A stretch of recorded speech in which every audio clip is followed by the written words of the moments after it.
So, hey guys, Chauzu here. And yeah, today I wanted to talk about this letter that we got a few weeks ago from the OPTC team.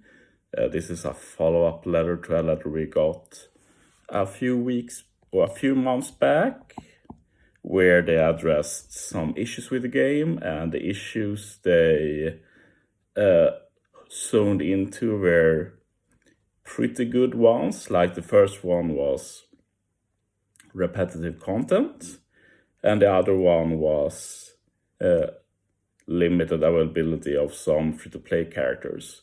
But the weird thing with this was, despite honing in on some key issues, they had basically all the wrong takeaways about it. So if we look at this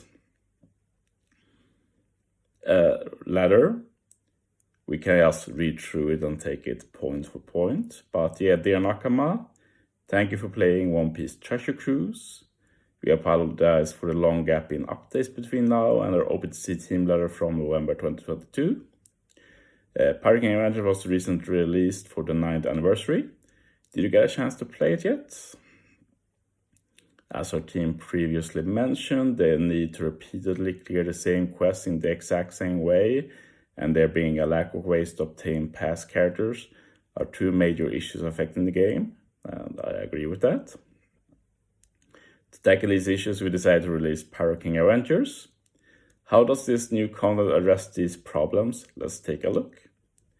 Okay, so yeah, we basically knew this, that their plan from last letter was basically that we have these issues, Pirating Adventures solves them, so the question is that really the case? And I definitely argue no, at least with these specific things. I think they could have helped solve it, but the way they went about it made it not feasible. But first, we had requiring repetition of the same quest, and in the last letter, they named a few content that were an issue here. The two named content they mentioned was the old point event, which Pirating Adventures has basically replaced. And they also mentioned Arena as being a big issue with repetitive content. And I've gone through this a lot of times, that's absolutely outrageous. Arena is like the least grind of any mode. And the main modes that people have problems with are stuff like treasure map and stuff like that, but that's not mentioned at all.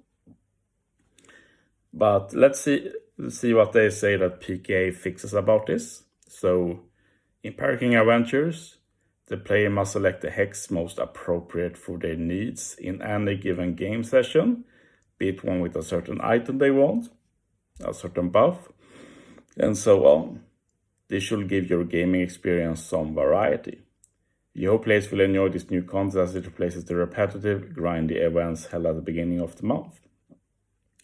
So the question here is Pirating Adventures an improvement over the old point events? That's the main gist of it, and I'd argue that for most people it's probably not an improvement. Like, I think Pirating Adventures is more fun and interesting than the point event.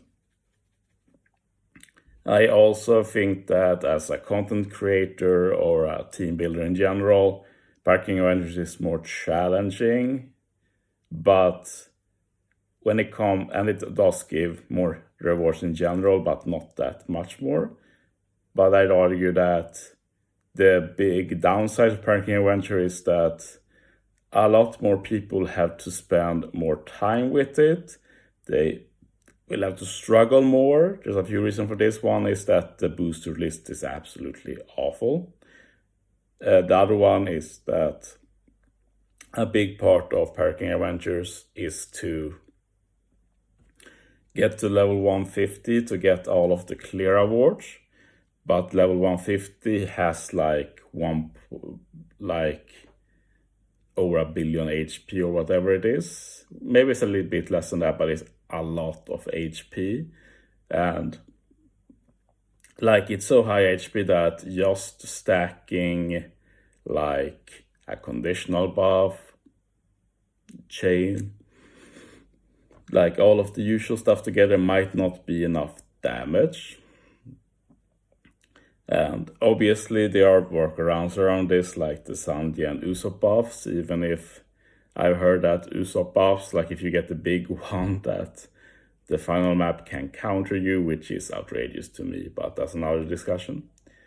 But there are play arounds, but that has changed that it's a lot of work and effort without the rewards being remarkably better, which is my biggest issue with the move. Like they mentioned that you have a lot of choices to make. I don't really think you have a lot of choices to make. Most of the hacks are purely filler. Like in the beginning, when you farm for turtle rewards, you need 500 turtles. Then sure, you can try facing mini bosses, stuff like that to get some turtles, but once you have maxed those, like the drops are awful. There's no reason to continue doing that, so you just skip. You go to the chests or stuff like that and try and get some good drop, but that doesn't happen either. It's such a low probability of getting anything good at all. Then you do some PvP because you have to. And yeah, in the end, I'd argue that there's just not a lot of decisions you're making to make. Like in the beginning, you'll focus on turtles.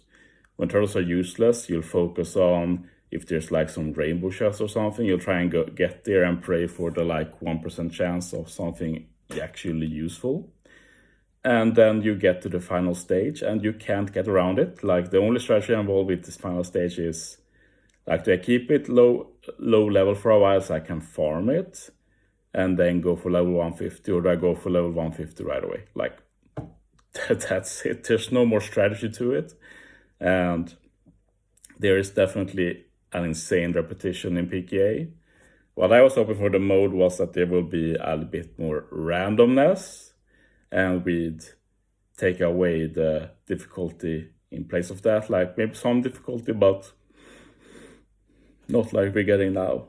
Like they have turned this into a big booster mode, like the stages are super built for the new booster, stuff like that. See, I don't feel like they've succeeded there at all. As for the limited availability of previously released characters, in Perking Adventure, you can use tickets you obtained and exchange them for past characters. This is a new opportunity to obtain characters that previously had limited means of being recruited, and numerous past characters are already available. You plan to add even more characters from here on out, so keep an eye out for them. And yeah, I also think this was pretty needed, but the issue here is several. First, we can talk about the units they've selected. Like a lot of these were units you could previously obtain, or the quest they were part of will normally just be added to the archive. But they basically stopped adding stuff to the archive unless it's arena. So sure, now you have to buy them instead of just going to farm them. Then they had like the ambush characters, which was very easy to farm before. Now that you have to buy them. And that's not an issue in itself. The issue here mainly is that we get way too few tickets. Like everything is expensive there. We don't get a lot of tickets.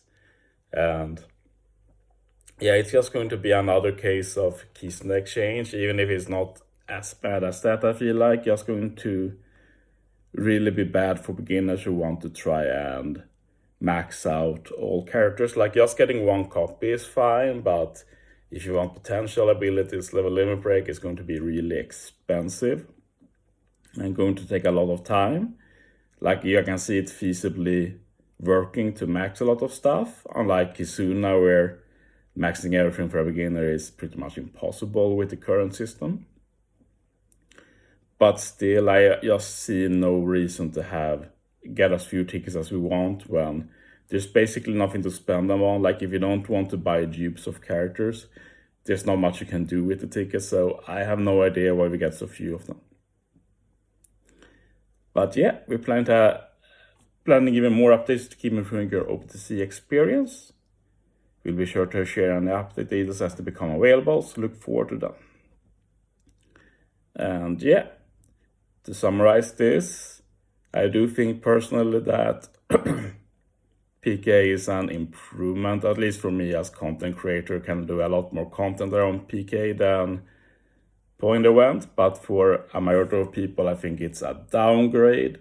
It does not solve any problems. In fact, I think it creates some more problems in actually adding in more repetitive content that you have to play for longer, and it is even harder than before, with rewards that are not worth the extra effort, and making it harder to get some previously easily obtainable characters, stuff like that. Yeah, I just wish PKA was even better, and you can always hope they improve it in the future, but as we've seen with stuff like Kizuna, sometimes obvious changes can take years. But yeah, thanks for watching, guys. See you next time.